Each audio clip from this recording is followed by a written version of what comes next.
Hello guys and welcome back to The Success. So today we'll be telling you some of the weirdest items that have ever come through the porn star's revolving doors. So up first we have a shocking entry. From the season 4 episode Weird Science comes yet another shock therapy device. We won't begin to wonder why so many of these are scattered across the Las Vegas metropolitan area, or why so many of them wind up at the pawn shop.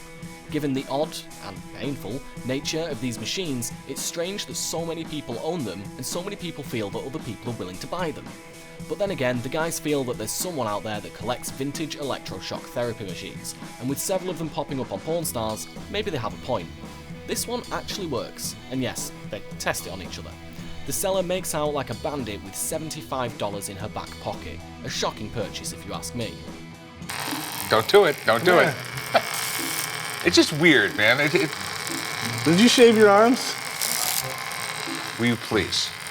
And from the season 5 episode Silence of the Lambo, we have a Walkman. Not that special, I hear you ask, but what about a silver Walkman? I can hear your interest gaining. What about if I said a silver Walkman made by Tiffany? Now we're talking. Rick states right off the bat that old electronics are essentially useless, and that remains true, even if they're unnecessarily covered with luxurious silver by famous jewellery maker Tiffany & Co., even if they're gifted by famous member of The Who, John Entwistle. While the pedigree on this device may be impressive, the thing plays cassettes. Good luck finding one of those in 2020. The seller, a woman with wild nails and glasses, was once married to Entwistle, which is how she acquired the illustrious Walkman.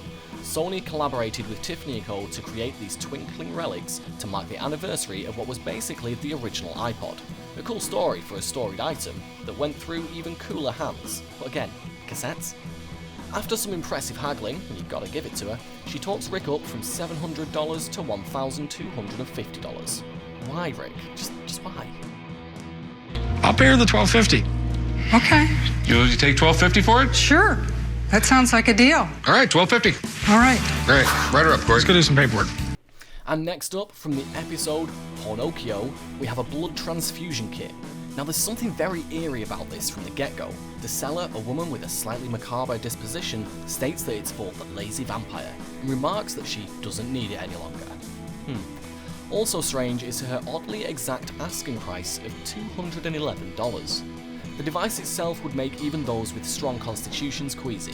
It's easily portable in a squared-off travelling case, and when it opens up, it reveals a sprawling array of jars and tubes. Simple enough. Remove the blood from one person, transfer it into a jar, move it to another jar, and move that blood into the recipient. Old, spooky medical devices give most people the heebie-jeebies, and one as truly bloody as this is sure to do the trick. An even spookier exchange happens after Chumlee offers $100. The seller gives him the stare and scares him up to a smooth $125. Let's make it 125. Oh, you're doing the eye at me. How about 100? How about 125? How about 125? Deal.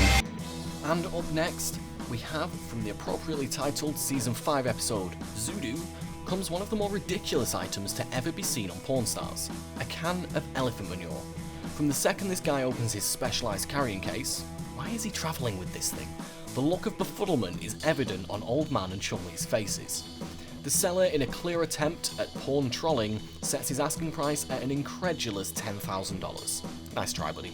Old Man's having none of it, but Chumlee is certainly amused. The seller thinks that this is a valuable one-off that could fetch quite a bit of cash with the right buyer. Chumlee, still interested, is told that if he buys this can of manure, it's coming out of his own paycheck. So how much did he cough up? $20. Go write him up, boss. You write him up. The fact that I paid $750 for this and got 20 for it, if I could make that kind of money on any of my other investments, I'd be pretty good.